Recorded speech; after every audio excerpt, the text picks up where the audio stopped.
Assalamualaikum warahmatullahi wabarakatuh. Kembali lagi bersama saya Ahmad Rano Paji Sodik. Kali ini saya akan menjelaskan markup skema.org untuk optimasi data terstruktur di web.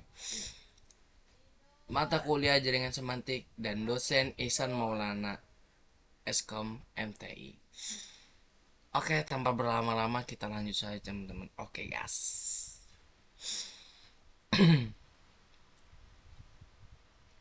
Kali ini saya akan membahas tiga pembahasan. Yang pertama, skema.org, yang kedua tipe markup, yang ketiga adalah cara implementasinya.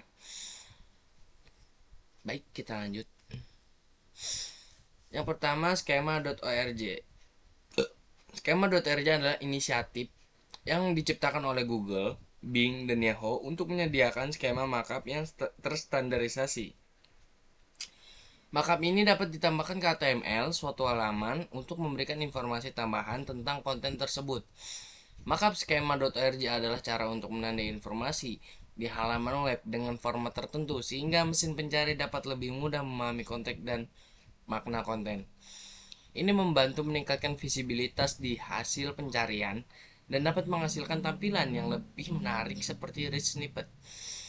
Jadi teman-teman, skema.org adalah suatu apa sih namanya?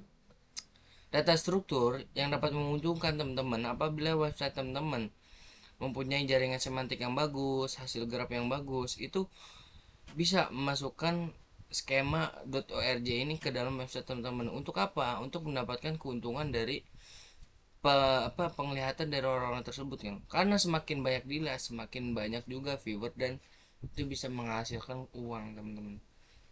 Kita lanjut bahas ya.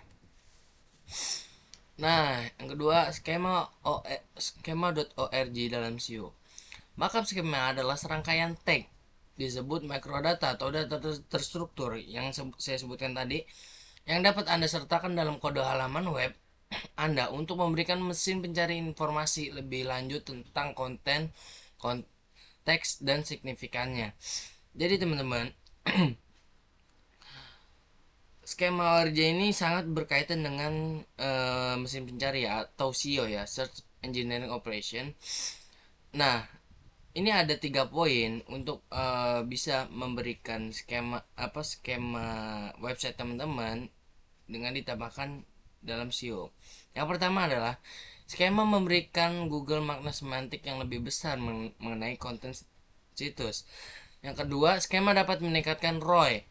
Apa itu ROI? ROI adalah suatu keuntungan yang dapat didapatkan oleh teman-teman dari keuntungan penjualan website teman-teman gitu, atau keuntungan dari kunjungan viewers website teman-teman gitu.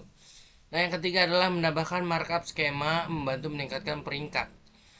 Nah, markup skema ini dapat membantu meningkatkan peringkat website teman-teman. Semakin banyak ulasan, semakin banyak dikunjungi, itu website teman-teman otomatis bakalan semakin naik dan semakin paling utama begitu teman-teman.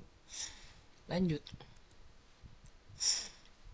Selanjutnya adalah cara menerapkan. Yang pertama, JSON-LD adalah metode terbaik dan sangat disukai untuk data terstruktur karena dapat diedit dengan cepat dan saat kode tidak digunakan lagi mudah disesuaikan. Yang kedua, RDFA adalah ekstensi HTML yang memungkinkan webmaster untuk menandai elemen konten seperti orang, tempat, acara, resep, atau ulasan dengan atribut tag HTML. Yang ketiga, microdata adalah spesifikasi HTML komunitas yang terbuka yang digunakan untuk menumpuk data terstruktur dalam konten HTML seperti RDFA yang menggunakan atribut tag HTML untuk memberikan nama properti yang ingin Anda tampilkan sebagai data terstruktur. Nah, dari episode yang sebelumnya saya sudah menjelaskan apa itu JSON, RDFA, dan microdata. Kalau misalkan teman-teman masih ada yang belum paham, teman-teman bisa nonton video sebelumnya ya, untuk sebelum teman-teman memahami ini. Karena ini adalah skema.org adalah lanjutan dari video sebelumnya. Lalu ada tipe markup. Tipe markup ini ada 3 teman-teman. Yang pertama artikel, yang kedua produk, yang ketiga acara. Apa itu artikel? Tipe markup ini bisa untuk membuat berita dan artikel maupun blog untuk ditampilkan yang sering dilihat. Konten yang bisa dimunculkan dalam SEO adalah permainan jaringan semantik dari server. Nah, yang tadi saya sebutkan teman-teman, semakin teman-teman permainan jaringan semakin permainan jaringan semantiknya semakin bagus, otomatis website ataupun sejenisnya gitu kan, itu bakalan semakin bagus buat teman-teman sebagai developer website gitu. Yang kedua ada produk. Tipe ini biasa digunakan oleh platform e-commerce untuk saling memunculkan harga dan jenis produk terbaik. Biasanya produk terlaris dan murah akan muncul paling utama di atas SEO. Saya kasih analogikan gini teman-teman. Teman-teman mau beli tiket pesawat, pasti kan nyari yang termurah kan. Nah, dari hal-hal tersebut, apa yang kita inginkan itu bakal dimunculkan oleh SEO ataupun mesin pencari ataupun namanya Google gitu teman-teman. Nah, hal-hal seperti itu tuh yang harus di apa namanya dikelola oleh pikiran manusia kita. Gimana caranya biar eh, harga dan produk kita tuh laku dan bisa dilihat oleh orang-orang gitu. Nah, skema.org ini makamnya cocok, data strukturnya cocok gitu teman-teman, sangat bagus. Selanjutnya adalah acara.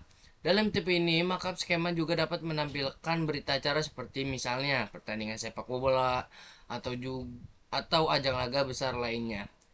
Teman-teman mungkin sudah paham ya di sini ya apa yang dimaksud tipe makam ini. Yang kedua, penelitian. Menurut penelitian, Jason LD tidak akan mohon maaf teman-teman. Menurut penelitian, Jason LD adalah apa sih namanya? Skema yang bagus buat kedepannya gitu selain RDFA atau microdata.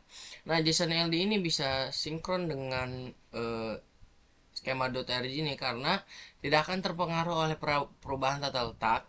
Tentu saja kecuali jika Anda mengubah kontennya. Jika Anda mengubah konten gitu, Anda dapat memindahkan item dan perubahan apapun pada struktur halaman tidak akan mempengaruhi markup skema. Manfaat ini saja telah membantu kamu mempertahankan peringkat mereka meskipun ada kesalahan dalam tata letak dan konten situs. Lanjut. Cara implementasinya teman-teman. Nah, di sini ada cara implementasinya. Yang pertama adalah pilih tipe skema. Identifikasi dulu jenis konten yang akan Anda markup. Yang kedua adalah buat markup. Tulis markup menggunakan format yang Anda pilih. Contoh seperti JSON untuk JSON LD untuk produk gitu kan. Yang ketiga, sisipkan ke halaman. Tambahkan kode markup ke dalam bagian head atau di bawah konten yang relevan dalam HTML. Yang keempat, uji markup. Gunakan alat seperti Google Rich Result Test untuk memastikan tidak ada kesalahan dan markup berfungsi dengan baik. Nah, di sini bisa teman-teman lihat ya. Contohnya, ini saya zoom aja. Nah, ini contoh implementasinya pada script codingan gitu kan. Nah, untuk teman-teman ini supaya paham ini apa maksudnya, teman-teman bisa nonton video sebelumnya ya. Nah, lanjut. Terakhir kesimpulan. Markup skema.org adalah alat yang sangat berharga untuk meningkatkan pemahaman mesin mencari terhadap konten Anda, membantu dalam optimasi SEO dan meningkatkan pengalaman pengguna melalui informasi yang lebih kaya di hasil pencarian. Implementasi yang tepat dapat memberikan keuntungan kompetitif dalam dunia digital saat ini. Jadi itulah teman-teman semua. Terima kasih yang sudah nonton pada episode kali ini. Salam hormat teman-teman, kurang lebihnya mohon maaf. Wallahul muwaffiq ila aqwamit thoriq. Wassalamualaikum warahmatullahi wabarakatuh.